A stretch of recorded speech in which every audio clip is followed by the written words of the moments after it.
This call is now being recorded. तो last class के अंदर हमने कुछ चीजें यहाँ पे देखी थी, so will be going beyond that, so let's quickly have a look at them and then आगे बढ़ते हैं हम हमारे यहाँ पे. So in the last class we have discussed something in terms of your pollination. This is something we have discussed कि हमारा pollination यहाँ पे किस तरीके से आपका होता है, ये हमने देखा था हमारे क्लास में. ज़ूस्टेरिया और हमने बात किया था which was about hydrophily, hypohydrophily. Along with that we have discussed something about my Vallisneria, right? So these are the things we have discussed in the last class. ये सारी चीजें हमने पिछले क्लास में डिस्कस की थी. About water lily, water hyacinth, we have discussed all those things. EP hydrophily आपका यहाँ पे क्या होता है? What is your hydrophily? Like what are the plants which will come under this? These are the few things we have discussed. सिर्फ आपके 30 genera आपके involve होते हैं यहाँ पे via pollination which is happening via plants. Only 30 genera are been involved. So these are the few things we have seen, understood in the last class, and then we started with the biotic component. So basically हमने यहाँ पे बात किया था like कैसे आपका insect आपके यहाँ पे कर रहे हैं आपके यहाँ पे pollination which is being called as my entomophily, right?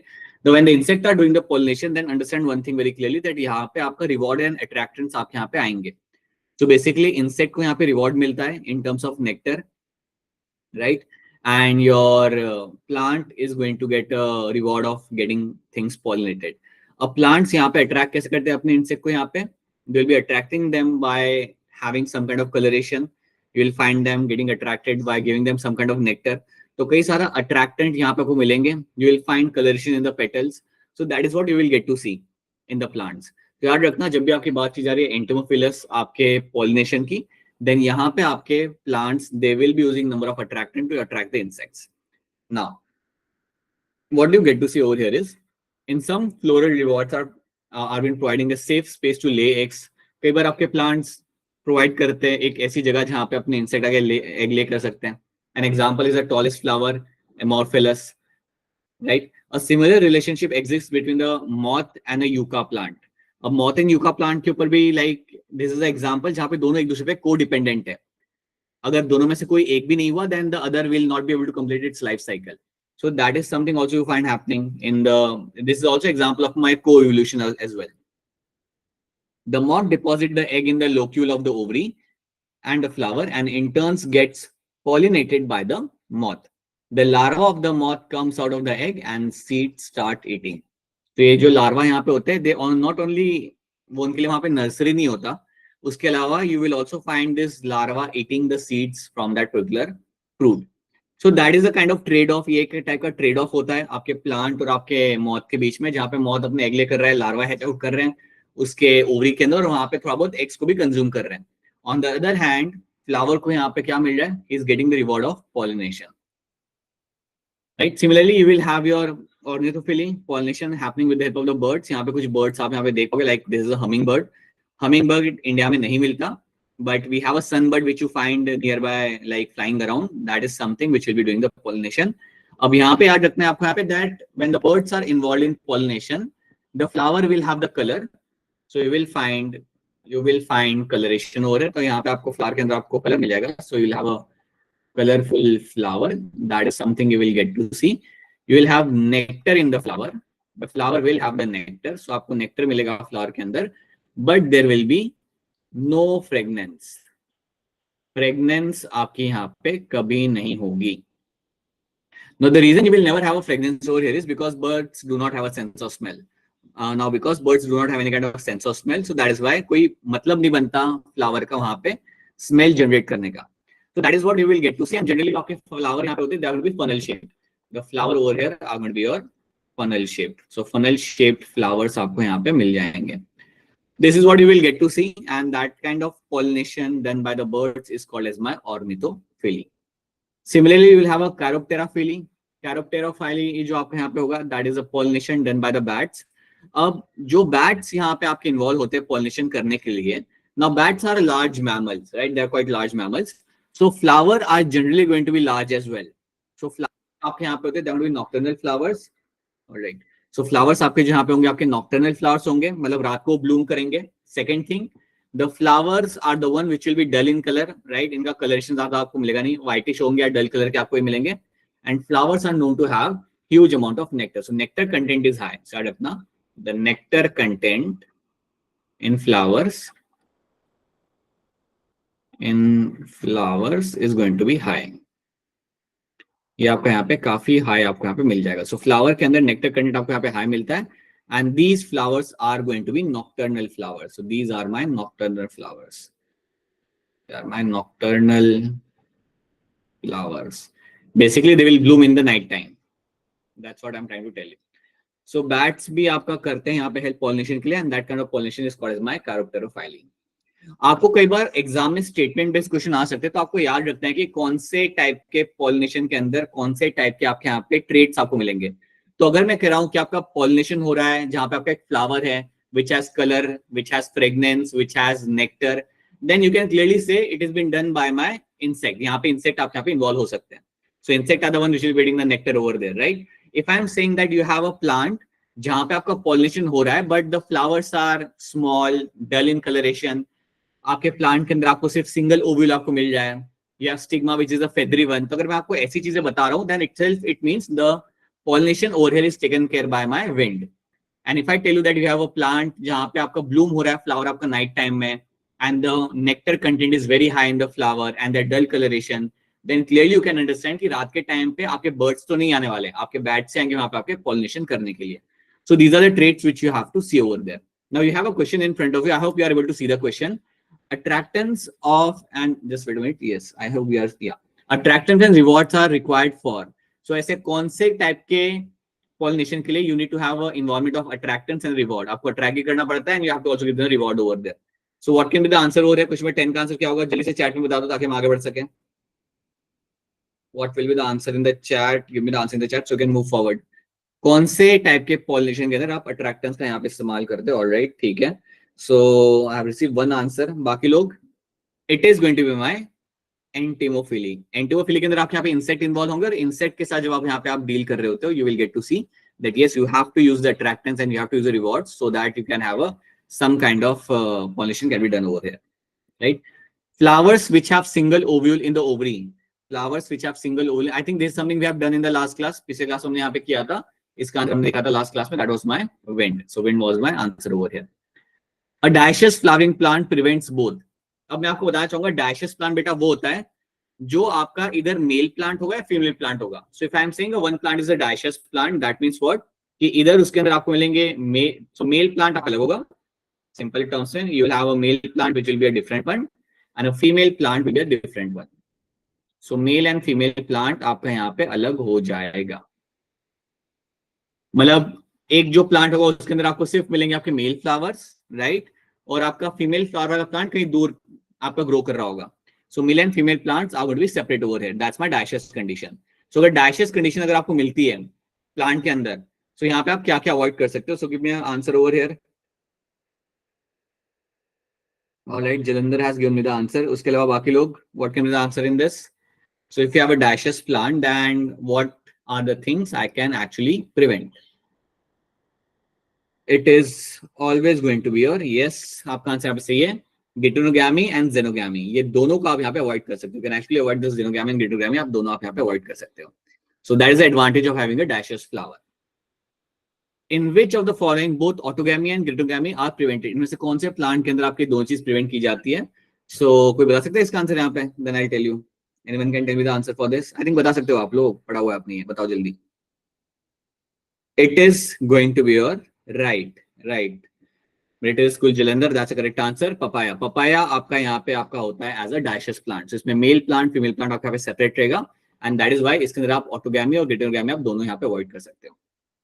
Which of the following may require pollinators but genetically similar to autogamy? इनमें से कौन सी कैटेगरी है, इनमें से कौन सा ऑप्शन है जहां पे आपको शायद से पॉलिनेटर की जरूरत पड़ जाए बट ये सिमिलर होता है to the autogamy?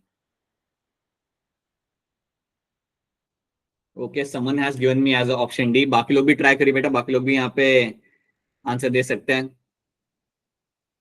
Again one more person has said D over here. चलिए मैं आपको यहाँ पे बताता हूँ. ये जो ऑप्शन डी है ना आपका यहाँ पे, आपका सही नहीं है. पहली चीज, क्वेश्चन आप देखो यहाँ पे क्या लिखा हुआ है, विच ऑफ द फॉलोइंग में required pollinators but genetically similar to the autogamy. अब ऑटोगैमी से साथ तो जेनोगैमी होगा नहीं ना कभी भी सिमिलरली, बिकॉज सी जेनोगैमी के अंदर क्या होता है, xenogamy is basically going to be my cross pollination. Xenogamy आपका यहाँ पे होगा क्रॉस पॉलिनेशन, और जब आपका क्रॉस पॉलिनेशन आपका किया जाता है तो आपको याद रखना है that you will have a genetic variation. आपको मिलेगा आपका यहाँ पे genetic variation, so will have genetic variation will be seen over here. ठीक है, तो आपको यहाँ पे जेनेटिक वेरिएशन आपको देखने के लिए मिलता है। तो यहाँ पे तो कह रहे कि जो यहाँ पे आपका हो रहा है pollination, it is similar to the autogamy. अब सिमिलर टू ऑटोगैमी आपको पता है कहाँ पे होगा, गिटेनोगैमी के अंदर। अब गिटेनोगैमी में क्या होता है आप ये बात जानते हो, the pollen grain from one flower will fall on another flower of the same plant. अब एक फ्लावर से दूसरे फ्लावर की तरफ जाने के लिए वो विंड का इस्तेमाल कर सकता है, इंसेक्ट का इस्तेमाल कर सकता है, but genetically it is similar to the autogamy. ठीक है, तो ऑटोगैमी में वही होता है ना that it is a self pollination. तो यहाँ पे आपका गिटेनोगैमी में आपके यहाँ पे क्या हो रहा है, इवन दो आपका क्रॉस पॉलिनेशन आपके यहाँ पे हो रहा है, but you are finding genetically तो आपका सेम ही रहेगा ना, जो आपको यहाँ से जो आपको एम्ब्रियो मिलेगा, प्रोजीन मिलेंगे, they will remain the same. So that is why option D becomes my correct answer or option C becomes my correct answer. I hope आपको यहाँ पे explanation समझ आ रहा है that gatogamy is something is similar to the autogamy, even though अगर आपको यहाँ पे pollinators की जरूरत पड़ती है तब भी। ठीक है, xenogamy आपका यहाँ पे आंसर नहीं आएगा तो ये याद रखना। Alright, so okay, चलो। Now you have a definition for my gatogamy। अब gatogamy को लेके आपके सामने यहाँ पे 4 स्टेटमेंट है, मुझे बताइए आपके हिसाब से सही स्टेटमेंट आपके यहाँ पे कौन सी है। So you have your 4 statement in front of you. Quickly tell me what do you think is the correct statement over here?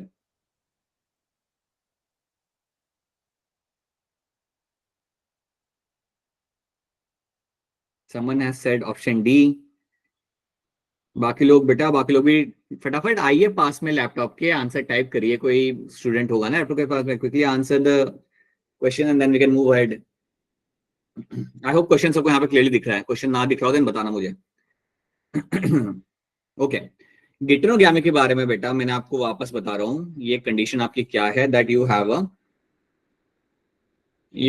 A flower over here.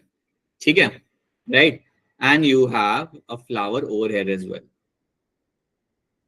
गिटेनोगैमी में बेटा यहाँ पे आपका क्या होता है दैट यू विल फाइंड कि आपका पोलन ग्रेन आपके यहाँ से निकलेगा, the pollen grain will come out from this flower and this will come and fall on the stigma of another flower but of the same plant।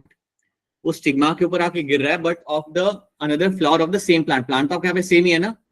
This condition over here is called as my geitonogamy, इसको हम बोलते हैं गिटेनोगैमी यहाँ पे आपका। तो option D तो बेटा आपका यहाँ पे हो नहीं सकता इन दैट केस, राइट। यहाँ पर तो आपका लाइक क्या लिखा हुआ है, fertilisation of a flower by pollen from a flower of another plant, ऐसा तो नहीं है, तो आपका बेसिकली जेनोगैमी का स्टेटमेंट आपका बन रहा है यहाँ पे। So that is why option A बनेगा यहाँ पे as a correct answer, fertilization of a flower pollen from another flower of the same plant। So fertilization of a flower by a pollen from another flower of the same plant। ठीक है, तो आपका जो pollen आ रहा है वो आपके दूसरे फ्लावर से आ रहा है बट वो सेम प्लांट का है। So that is why option A becomes my correct answer। तो ये भूलना मत, आपने 2 क्वेश्चन बैक टू बैक गलत किए गिटेनोगैमी वाले। Now I am ensure like please ensure that now you don't make one more mistake। Transfer of pollen grain from anther to a stigma of another flower of the same plant is called as what? Another flower of the same plant। अब तो बता सकते हो जल्दी इसका answer क्या होगा, quickly answer this in the chat।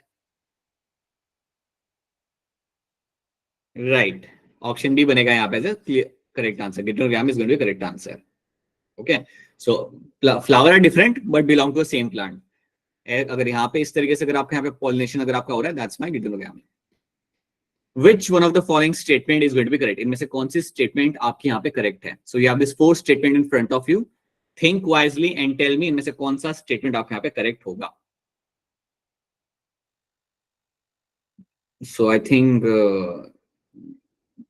चलिए फटाफट आंसर करिए। MTS Talwara, military school Jalandhar and all other schools। So someone has said option A, military school Jalandhar ने यहाँ पे ऑप्शन ए यहाँ पे क्या हुआ है, बाकी भी लोग भी ट्राई करिए। What can be the answer over here? Which of the following statement is going to be correct? Statement based question करने की आदत डालिए। You have to solve as many as possible statement based question, क्योंकि NEET exam के अंदर statement based question काफी आते हैं। You will find 20 to 25 questions आपके आ सकते हैं वहां पे आपके statement based. If at all that happens, 2 चीज होती है आपकी, एक तो आपका वहां पे टाइम कंज्यूम होता है स्टेटमेंट पढ़ के आंसर करने में अगर आपको आदत नहीं है तो, and you have to be very careful while solving those questions. अच्छा स्क्रीन यहाँ पे नहीं दिख रही क्या? Is it the only Gurpreet ma'am के साइड से स्क्रीन नहीं दिख रही है, बाकी लोगों को भी स्क्रीन नहीं दिख रही? I hope other people can see the screen. Alright, you can just alright clear है ना sir? Clear sir. अच्छा दिख रही है बेटा, दिख रही है. Ma'am, I would recommend you can just log out and log in again. That might usually fix the issue. You can just try that once, no? Okay. So which of the following statements will you correct? So yes, option A over here. Alright, yeah, thanks. So option A happens to be a correct over here. Clistogamous flower are always going to be autogamous. Clistogamous flower are always going to be autogamous. That means कि आप जानते हो cleistogamous flower में क्या होता है, the bud will remain close all the time, right? So आपका flower बड आपके यहाँ पे बन रहता है, तो यहाँ पे तो आपकी 100% आपको ऑटोगैमी मिलेगी आपको यहाँ पे. तो flower bud remains closed. So yes, ये स्टेटमेंट मेरा यहाँ पे बिल्कुल सही है. Cleistogamous flower are always going to be autogamous. इनके पास कोई और ऑप्शन यहाँ पे होता ही नहीं है. They are going to be autogamous all the time. Advantage of cleistogamy. अगर क्लिस्टोगैमी का एडवांटेज बताइए मुझे कि यहाँ पे क्या होता है. So what is the advantage of cleistogamy? So ABCD. Okay, option A is coming as answer right now, and option A आपका यहाँ पे बिल्कुल सही आंसर है. No dependence on pollinator. So अगर आपका क्लिस्टोगैमी, अगर आपका फ्लावर है, then आपका बर्ड वहां पे बंद है. The pollen grain will come out from the anther, will fall on the stigma, और आपको यहाँ पे किसी भी pollinator की यहाँ पे आपको जरूरत नहीं है. So yes, option A over here becomes my correct answer. True. ठीक है. So we have solved some roughly 8 to 9 questions over here, and let's solve one more question. Wind pollination is common in. Wind pollination आपका इनमें से किसमें common होता है? Anyone can tell me this? Wind pollination यहाँ पे किसमें common होगा? Right, Meritus School, Jalandhar, Talwara, that is my grasses. Grasses के अंदर wind pollination is going to be very common. Okay, so we are done with this. Now let's talk about my outbreeding devices. अब मेरे outbreeding devices क्या होते हैं उनसे हम यहाँ पे समझते हैं. अब आपको एक बात याद रखनी है that majority of the flowering plants are bisexual. अब bisexual होने का एक condition ये होती है that when a flower is bisexual, there is a likely chance of self pollination. There is always a likely chance of undergoing a self pollination. That is what you find in the bisexual flowers के अंदर. Now the problem is कि अगर आप ज्यादा self pollination अगर आप plant करेगा, अगर plant multiple times self pollinate करा के अगर embryo बना रहा है, then that can lead to a inbreeding depression. So continued self pollination result in the inbreeding depression. जिससे क्या होगा? Reproductive efficiency आपके plant के यहाँ पे कम हो जाएगी. So please understand, nature के अंदर एक certain limit तक self pollination करना is acceptable, but अगर ज्यादा हो रहा है then it will have a negative impact on the plant. So that is why a plant will always try to have cross pollination. A plant will always try to have cross pollination करने की वहां पे वो कोशिश करेगा. So plant यहाँ पे क्या करेगा? If a plant is bisexual, you have a flower which has an anther, you have a flower which has a stamen as well as my carpels, अगर दोनों है वहां पे, then plant will find a way to avoid self pollination. वही हम यहाँ पे देखेंगे, which is called as my outbreeding device. So यहाँ पे हमने वही चीज यहाँ पे सीखनी है. We will try to understand what is my outbreeding device. क्या होता है हम यहाँ पे देखेंगे. So चलिए बात करते हैं what are the techniques through which a plant will always try to avoid self pollination. और कोई चीज अगर समझ नहीं आ रही ना तो आप सब लोग लैपटॉप के पास हो, ये just write down की explain again and I will explain the thing again. अगर ऐसा कुछ होता है तो right. So at times अगर लग रहा है कि ये समझ नहीं आया और समझना है, then write down in the chat and I'll do that. Okay. So now let's start with the outbreeding device. So सबसे पहले आपका यहाँ पे जो आपका तरीका है, that's my dichogamy. अब dichogamy का मतलब यहाँ पे क्या होता है? Dichogamy का मतलब आपका यहाँ पे ये होता है that my anther and my stigma दोनों mature same time पे कभी नहीं होंगे. Sometime the anther will mature early, वो टाइम पे आपका stigma receptive नहीं होगा, और कभी कभी आपका एंथर आपका काफी लेट मैच्योर होगा और वो टाइम पे आपका स्टिग्मा रिसेप्टिव होगा. If that is the case, that is called as my dichogamy. So flowering plants have developed many devices or adaptation or contrivances to discourage the self pollination and to encourage the cross pollination. Something we are discussing right now. उनमें से एक आपका यहाँ पे dichogamy. So dichogamy आपका यहाँ पे क्या होता है? In some species, pollen release and stigma receptivity are not synchronized. So pollen release और stigma receptivity आपके यहाँ पे synchronize नहीं होती. So as I've told you, sometime the pollen releases, और जब pollen वहां पे आपका release होता है एंथर में से, एंथर mature हो गया, pollen release हो गया, वो टाइम पे stigma आपका यहाँ पे receptive नहीं होगा, right? And जब आपका stigma receptive होता है, वो टाइम पे आपका एंथर mature नहीं हो रहा होता. So इस तरीके से क्या होता है, you will find कि self pollination को हम यहाँ पे हमारा avoid कर सकते हैं. Let's have a look. Either the pollen released before the stigma becomes receptive, एक ये चीज आपकी हो सकती है. Either the pollen is released before the stigma becomes receptive, जिसको हम कहते हैं as a protandry. अब ये terms generally अगर आप इसे नहीं भी अगर याद रखोगे तब भी चलेगा, but you have to know what is happening over here. ये terms और example अगर आप ignore करते हो, even that works. But right now you have to remember what is the statement happening. Or stigma becomes receptive much before the release of the pollen. या कई बार ऐसा होता है कि आपको stigma आप यहाँ पे receptive हो जाता है बहुत पहले, much before the release of the pollen. तो इस तरीके से आप सिंक्रोनाइज नहीं कर रहे हैं दोनों को. अगर दोनों सिंक में नहीं है ना, सेम फ्लावर में अगर आपका एंथर और अगर आपका स्टिग्मा सिंक में नहीं है, देन आपका यहाँ पे सेल्फ पॉलिनेशन आपका यहाँ पे अवॉइड हो जाएगा. You have a protandry and you have a protogyny will be the two conditions, right? Sunflower, Datura solanum are the examples over here. Okay. Now, so ये कुछ pictures है. You can have a look at these pictures later on. So that is the pictures of my protogyny and protoandry. Then you have a hercogamy. Now hercogamy is an interesting condition. यहाँ पे क्या किया जाता है? That your stamen and carpel are placed in such a way कि वो एक दूसरे के कांटेक्ट में आ नहीं पाते हैं. इतना अलग अलग आप उन्हें यहाँ पे प्लेस करते हैं, उनका पोजीशन आप इस तरीके से रखते हो यहाँ पे that they cannot come in contact with each other. तो देखो यहाँ पे क्या लिखा हुआ है. In some other species, the anther and the stigma are placed at different positions so that pollen cannot come in contact with the stigma of the same flower.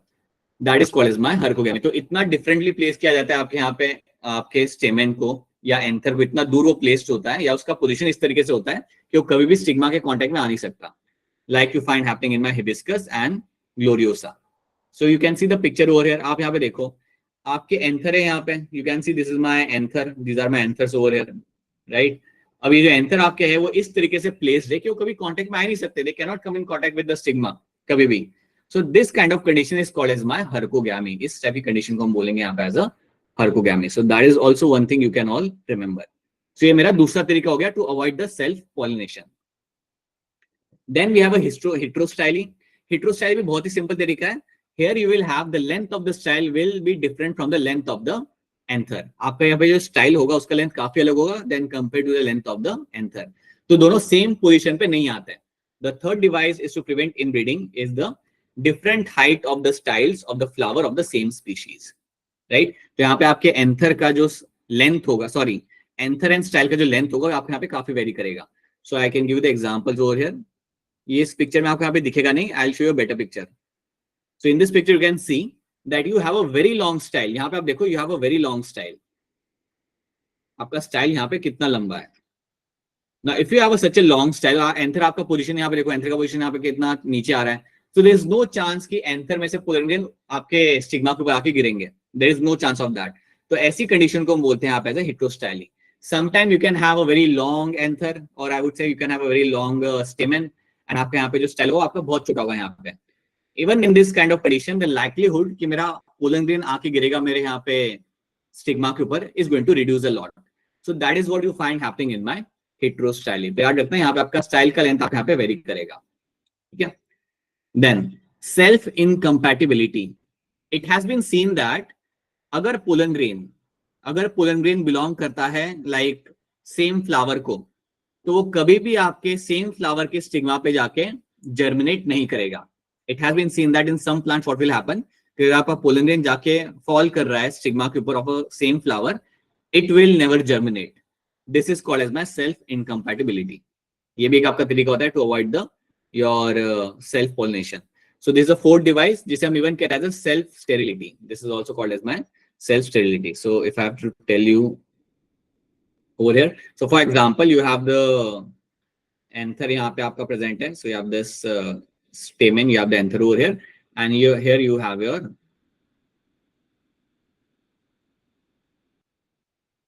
right, you have the stigma. So अगर यहाँ से pollen grain अगर आपका आ भी रहा है, अगर यहाँ से pollen grain निकल के आता भी है and it falls on the stigma, it will not germinate. So there is going to be going to be interaction happening between the pollen grain and the pistil of the same flower. अगर ऐसा होता भी है ना, if at all you find that happening, the pollen grain will not germinate. The pollen grain will not germinate. The pollen grain will not germinate. और वो germinate क्यों नहीं करेगा? Because it belongs to the same flower. इस condition को हम बोलते हैं यहाँ पे self sterility, or you call it as a self incompatibility. This is something you will see happening in some of the plants, like my Abitilon is one of the example over here. This is a genetic mechanism which prevents self-pollination from fertilizing the ovules by inhibiting the pollen germination or pollen tube growth in the pistil. तो आपका pollen tube बनेगा ही नहीं वहां पे, वो germinate ही नहीं करेगा वहां पे. जैसे ही आपका वो इंटरेक्शन होता है pistil और pollen grain का and they realize it belongs to the same flower, it won't happen. तो ये भी आपका तरीका है to avoid my self-pollination. Then you have a declining. Declining बड़ा ही simple है. Try to have a dioecious plants. Try to have a dioecious flowers. Simple. अगर आपका flower unisexual है, then the chances of self pollination goes 0. Simple. So that is my decline is going to be called for. Another device to prevent self pollination is my called as my declining is nothing but my production of my unisexual flowers. Have unisexual flowers, तो कोई chance ही नहीं बनता आपके यहाँ पे self pollination होने का. So if both male and female flowers are present on the same plant, such as castor and maize, okay, male और female flower आपके यहाँ पे अलग अलग है, but they are on the same plant. It can prevent the autogamy but not the heterogamy, है ना? So it's basically better to have a plant which is a dioecious plant. मतलब वो आपका plant है जिसके अंदर female plant एक अलग आपका हो जाएगा and male plant आपके यहाँ पे एक अलग हो जाएगा. If you have two male and female plants separate, then that would be a best thing for that particular plant. In several species such as papaya, male and female flowers are present on a different plant. Each plant is either a male plant or a female. This is my dioecious condition. So decline एक बहुत बढ़िया तरीका है जिसके through आप avoid कर सकते हो अपना दोनों चीज, autogamy as well as my heterogamy, right? So this is something you have to know in terms of my your outbreeding devices. तो ये सारे outbreeding devices एक बार आप देख लेना. These are the things you have to know. चलिए अब कुछ और क्वेश्चन यहाँ पे सॉल्व करते हैं.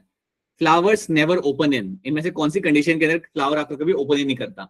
जल्दी आंसर करो ताकि we can move on to next topic. Right. It is going to be your option C. Clistogamous condition you will never find your flower is going to open. Acha, from among the situation given below, choose the one that prevents both autogamy and heterogamy. इनमें से कौन सी condition के अंदर आपका autogamy और heterogamy आपके यहाँ पे दोनों आपका यहाँ पे प्रिवेंट किया जा सकता है? Alright. ऑप्शन सी बोला आपने. Someone has said option A. ये क्या हो रहा है बेटा? अच्छा एक बात याद रखना, एक बात बताओ. मोनोशियस का मतलब होता है आपका यहाँ पे the flower will have male reproductive part and female part both.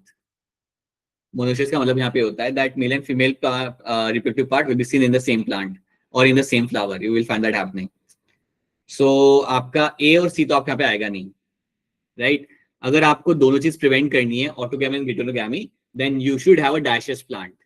Dioecious plant का मतलब आप याद रखें, dioecious plant मतलब either the plant will be having only male flowers or female flowers. So your option B over here becomes the correct answer. जल्दबाजी में आपने गलत कर दिया, but yes याद रखना option B becomes the correct answer. Dioecious plant bearing only male or female flowers. अगर ऐसी कंडीशन आपके सामने है, then yes you can avoid both autogamy and heterogamy. आप क्या पे अवॉइड कर सकते हो. Monoecious तो नहीं, monoecious के अंदर तो आपको male and female reproductive part दोनों आपको मिल जाएंगे. So that is not something you want. Which of the following statement is true with reference to cross pollination? Cross pollination के कॉन्टेक्स्ट में इनमें से कौन सा स्टेटमेंट आपके हिसाब से यहाँ पे आपका ज्यादा सही है?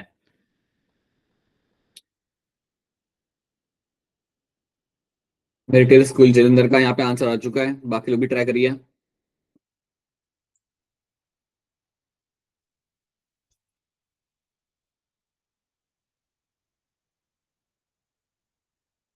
बस एक ही आंसर है अभी तक तो. Okay, so you have this 4 options. It most often results in a higher yields of the plant. That is true. आपका क्रॉस पोलिनेशन आपको हमेशा आपके देगा यहाँ पे आपका higher yields of plant. So basically you will always have a genetic variation because of this, and that ultimately gives you the higher yields of the plants. It occurs only in unisexual plant. ऐसी बात नहीं है, ऐसा नहीं होता कि सिर्फ unisexual plant में आपका होगा cross pollination. So that's not true. ये आपका यहाँ पे false हो जाएगा, right? That's a false statement. It can fail to occur due to distance. ये बात भी आपके यहाँ पे false है. You have number of pollinators, abiotic, biotic, which can carry the pollen grains. तो ये भी आपका गलत हो जाएगा. It requires production of large number of pollen grain. That is again something not always true over there. So yes, option A becomes my correct answer. It's most often result in a higher yield of the plant. So yes, option A becomes the correct answer. True. Transfer of pollen grain from anther to stigma of another flower of the same plant. I think this is something we have done, so we won't be doing this again. Even in the absence of pollinating agent, seed setting is assured in. अगर आपका pollinating agent अगर आपके यहाँ पे absent हो तो आपका seed formation तो होगा ही होगा. इनमें से किसके अंदर आपको होते हुए आपको यहाँ पे मिल सकता है? मेरिटल स्कूल लुधियाना का आंसर आ चुका है, तलवारा का भी आंसर यहाँ पे आ चुका है, and that's going to be true. Camellinia is the one in which you will get to see कि आपका seed setting यहाँ पे 100% आपके यहाँ पे हो जाएगा, because this also becomes example of my Clistogamous flower. So बिल्कुल सही. We won't be doing this because we have already done this question multiple times. Okay. So these are the questions we have solved. Now let's have a look at the pollen pistil interaction क्या होता है. अब generally जब आपका pollen grain आके बैठता है stigma के ऊपर, there is some kind of cross talk, कुछ आपका एक इंटरेक्शन आपका होता है पोलन ग्रेन और आपके पिस्टिल के बीच में. सो दैट क्रॉस टॉक क्या होता है आपका यहाँ पे, will try to understand that thing. So the filiform apparatus present on the macropyle part of the synergate guides the entry of the pollen tube. तो आपने ये बात आपने देखी यहाँ पे that you were having those synergate cells, right? आपके पास दो synergate cells आपके यहाँ पे थे and they were having those finger-like projections which are called as my filiform apparatus. वो आपके वहाँ पे थे. तो ये लोग करते क्या है? What they actually do over there? They collectively release some chemoattractants. They are going to release some proteins and those proteins over there are called as my chemoattractant. अभी आपका कीमो अट्रैक्टेंट जो मेरे यहाँ पे रिलीज किया जाएगा by those particular my synergid cells along with the filiform apparatus, ये chemoattractant या ये प्रोटीन जाके आपका ट्रिगर करता है पोलन ग्रेन को टू जर्मिनेट, अगर वो बिलोंग करता है to the same species. If it belong to the same species then only the pollen grain is going to germinate, right. अगर वो पोलन ग्रेन किसी दूसरे स्पीशीज को बिलोंग करता है देन आपको जर्मिनेट वहां पे नहीं करेगा. Okay. So all these events from pollen deposition on the stigma until the pollen tube enters the ovule are together referred to as a pollen pistil interaction. So जो भी आपके यहाँ पे interaction आपके आप हो रहा है pollen germination से लेके pollen tube के enter करने तक inside the embryo sac, that is called as my pollen pistil interaction. याद रखना, your synergate cells and your filiform apparatus collectively are going to release your chemoattractants और ये protein जाके मेरे pollen grain को जाके trigger करते हैं. They will go and trigger the pollen grain to start to germinate. They will trigger the pollen grain to germinate. अगर वो बिलोंग करता है सेम स्पीशीज को, it belongs to the same species. अगर कोई दूसरे पोलन ग्रेन आके बैठा हुआ है वहां पे then it won't be able to germinate because वो इंटरेक्शन वहां पे हो नहीं पाएगा. ओके.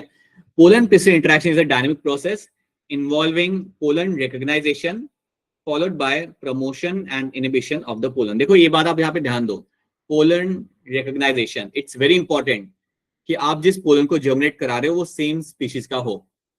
अगर पिंक कलर के फ्लावर है वहां पे, पिंक कलर के फ्लावर वाला प्लांट है, तो हमेशा चाहेगा कि उसके ऊपर वही पोलन ग्रेन आके बैठे जो स्पीशीज को बिलोंग करते हैं, which belongs to the same species, right.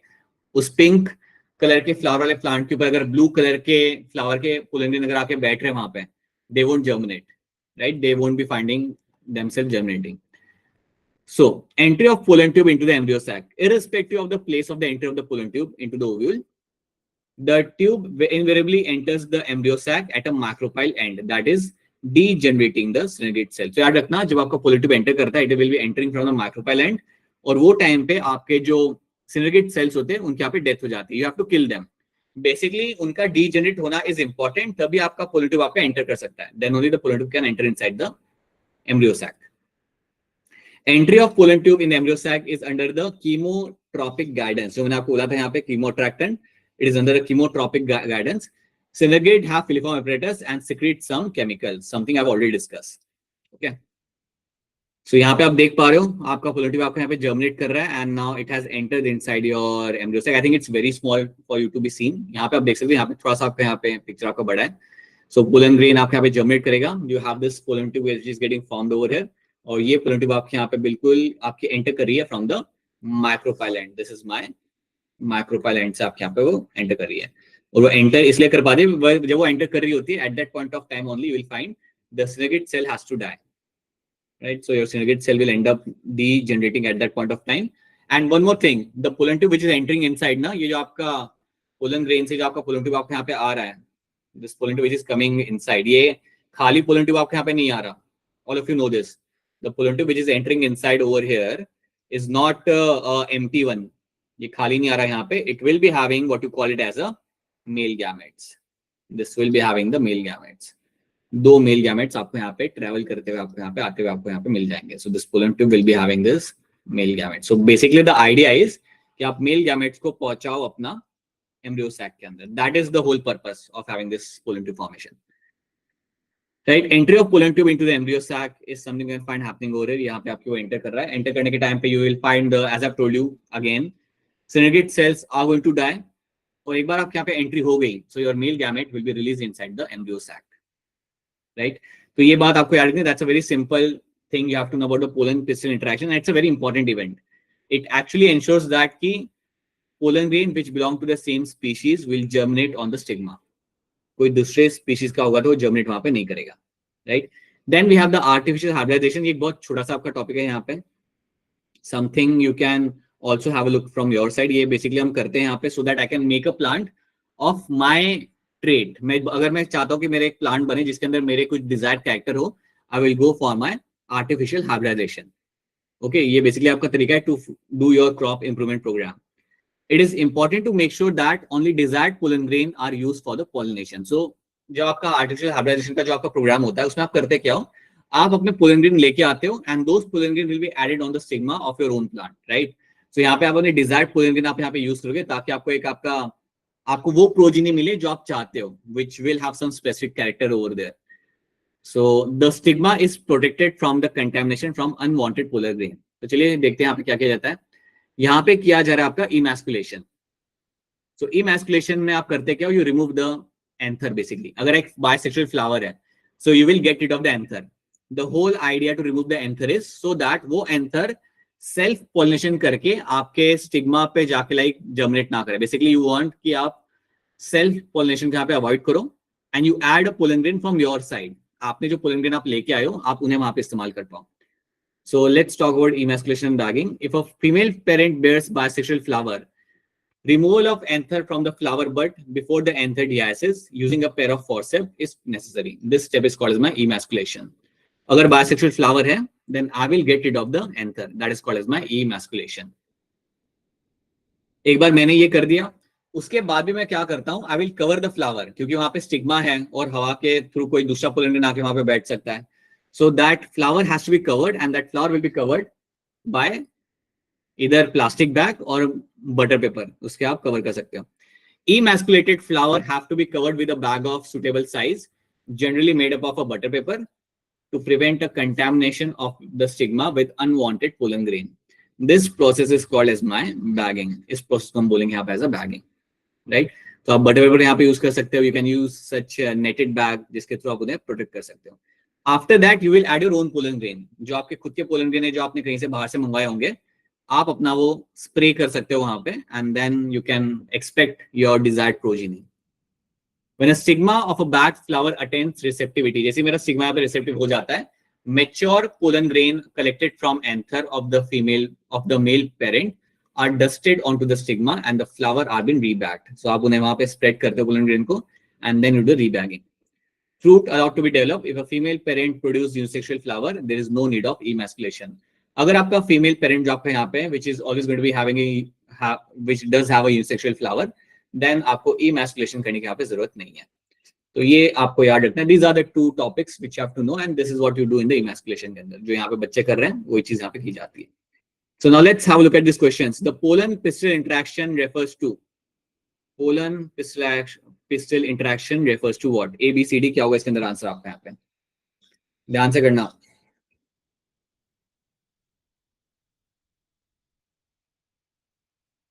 Option D अगर आप मुझे यहाँ पे बता रहे हो तो आपका आंसर यहाँ पे बिल्कुल सही है. Pistil ability to recognise pollen, ये तो आपका आएगा ही आएगा. And along with that your acceptance of pollen to promote post pollination events. So yes, my A and B, both of them will become a correct answer over here. Next, what happens, ये 174 वाला पहले करना. What happens when a pollen falls on the stigma? जब आपका pollen आके गिरता है stigma के ऊपर तब आपका क्या होता है? So quickly answer this. All right, I'm getting some answers and all answers over here are going to be my option C आपके आ रहे हैं and that's going to be a correct answer. Only a compatible pollen will germinate. जो आपका compatible होगा, जो same species को belong करेगा, वही आपका यहाँ पे germinate करेगा. That's true. 175. The pore from which the pollen tube germinate. वो कौन सा pore होता है जहां से बहुत बढ़िया बेटा, काफी जल्दी आंसर आ गया आप लोग का. जहां से आपका pollen tube बाहर निकलेगा, that is going to be called as my germ pore. Right, that's going to be germ pore over there. जहां से आपका pollen tube निकल के बाहर आता है. Emasculation basically आपका यहाँ पे क्या होता है? What do you mean by emasculation? So read the statement carefully and then give me the correct answer.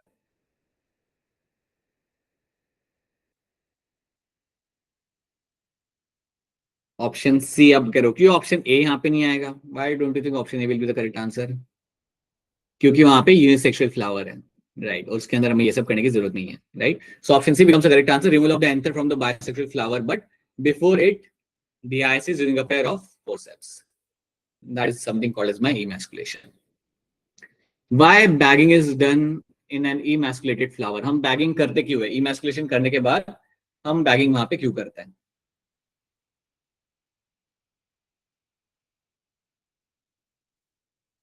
All right, so all of you are giving me answer C. Military School Jalandhar ने multiple times C लिख दिया है यहाँ पे. All right, yes, it is my option C यहाँ पे. To prevent contamination of a stigma with the unwanted pollen, to pollinate the stigma with the required anther only. So you try to achieve both the things over here, and that is why we do the bagging. Bagging का इस्तेमाल यहाँ पे इस तरीके से किया जाता है, ठीक है. So these are the questions we have solved. These are the questions we have solved, and the next topic we are going to start with is going to be the fertilization, but something we'll be doing later. ये वाला topic हम बाद में start करें because it's already your time. So we have done, आज के class में हमने हमारा क्या है, दो चीजें, दो इंपॉर्टेंट चीजें. एक हमने यहाँ पे पढ़ा है हमारे यहाँ पे outbreeding devices. Yes, you can find questions coming from that as well. And then we have seen the pollen pistil interaction, right? Along with that, we have seen the artificial hybridization, which is a very small topic. So along with this, I would strongly recommend कि आप NCERT में जितना भी अभी तक हमने यहाँ पे कवर किया उसको एक बार आप पढ़ जाओ, देख जाओ, NCERT के एग्जाम्पल्स आप याद कर लो. Please have a very clear understanding of my autogamy, geitonogamy and my xenogamy. उसको आपको समझना है clearly because आपने कुछ गड़बड़ की थी उन क्वेश्चंस को लेकर. So please make sure you do that. And as I've told you earlier as well, make sure you solve as many as your statement based questions, right? Solve as many questions generally, and statement वाले questions थोड़े ज़्यादा solve करो, so that your brain become conditioned to read those statements quickly and answer them quickly. So start doing that. Okay. अच्छा, इसके अलावा I think कल की class में किसी स्कूल बच्चों ने किसी ने पूछा था that हम we actually preserve the pollen grains, but what about your female gametophyte? Pollen grain तो मैंने प्रिजर्व कर लिया, तो फीमेल गेमेटोफाइट को मैंने प्रिजर्व नहीं किया वहां पे लिक्विड नाइट्रोजन के अंदर, तो वहां पे क्या होगा? तो देखो, आप एक बात यहाँ पे याद रखना कि जब मैं पोलन ग्रेन को प्रिजर्व कर रहा हूँ, when I am preserving the pollen grains in -196 degree Celsius, ये तो मैं कर ही रहा हूँ यहाँ पे प्रिजर्व उनको, राइट. इसके साथ साथ एक और चीज यहाँ पे की जाए, दो तरीके आप यहाँ पे कर सकते हो. Either you can also preserve your shoot tissue, आप एक शूट टिश्यू को भी आप प्रिजर्व कर सकते हो इसके साथ साथ उस प्लांट का. सो शूट टिश्यू जो आपका होता है उसको भी आप प्रिजर्व कर सकते हो. अब आपको एक बात यहाँ पे याद रखनी है that plant has a potential to make a complete new plant from a small group of cells. Plants में क्या होता है कि अगर आपने 4-5 सेल्स भी इस्तेमाल कर लिए देन उसमें आप एक पूरा नया प्लांट आप बना सकते हो.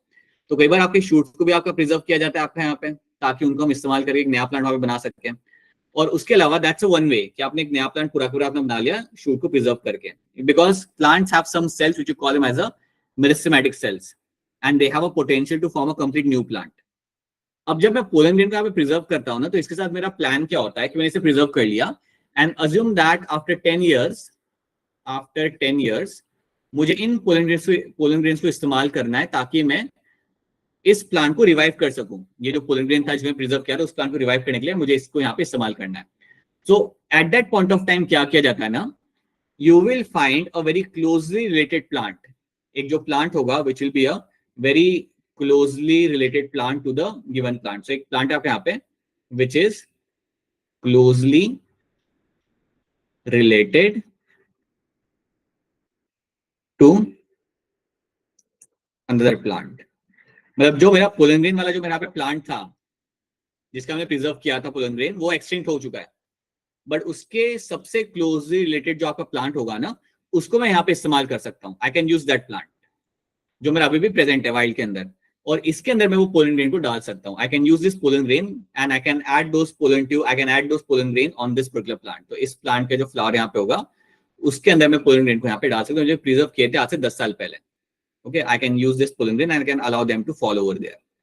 अब जब मैं यहाँ पे कर रहा हूँ, so I can get a plant which might be a hybrid plant, but this hybrid plant will have some traits of this pollen grain. इस pollen grain के जो यहाँ पे आपको traits मिलते हैं, ये जो plant के जो traits होते हैं वो मुझे इस hybrid plant में मिल सकते हैं. तो ये चीज की जाती है. तो अगर आपने एक plant के pollen grain को आपने preserve कर लिया और वो plant आपका extinct हो गया, तो एक तरीका ये है कि वो pollen grain को आप इस्तेमाल करके you can actually bring a closely related plant to that particular species, and then you can actually add the pollen grain on the flower. and you can make them germinate and you can have a hybrid plant and that hybrid plant will have the traits. उसमें वो सारे character आपको मिलेंगे जो इस pollen grain के through आपके वो प्लांट के अंदर थे जो अब आपका एक्सटिंक्ट हो चुका है. ऑन द अदर हैंड आप एक और चीज यहाँ पे की जाती है, you also preserve a shoot tissue of the plant जो आपका एक्सटिंक्ट होने वाला है. सो शूट टिश्यू को भी आपने प्रिजर्व कर लिया, उसके पोलन ग्रेन को भी आपने प्रिजर्व कर लिया and then using the shoot tissue can make a complete new plantlet. तो इस तरीके से आपका क्रायो प्रिजर्वेशन इस तरीके से आपके यहाँ पे काम करता है. सो you can actually make things happen like this way. Okay, so you had a very valid question over there and I hope you understand what can be done. तो दो तरीके आपके यहाँ पे हो सकते हैं. One thing can be कि आप एक hybrid plant बना लो, that's one way. Second thing, अगर आप टिश्यू भी प्रिजर्व कर रहे हो या अगर आप एम्ब्रियो भी प्रिजर्व कर रहे हो along with the pollen grain, you can still make a new plantlet. कभी भी आप चाहो तो बना सकते हो, 10-20 years कभी भी आप बना सकते हो. ठीक है, so that is something you have to know. Alright, so चलिए let's wrap this up in that case. So ये सब हमने यहाँ पे कर लिया है एंड अगली बार जो हम लोग वापस मिलेंगे which will be meeting again tomorrow. So हम लोग करेंगे हमारे यहाँ पे fertilisation. So will be doing that again, something will have to slightly pay attention and more number of questions, right? So people, that's what we have done. If anyone has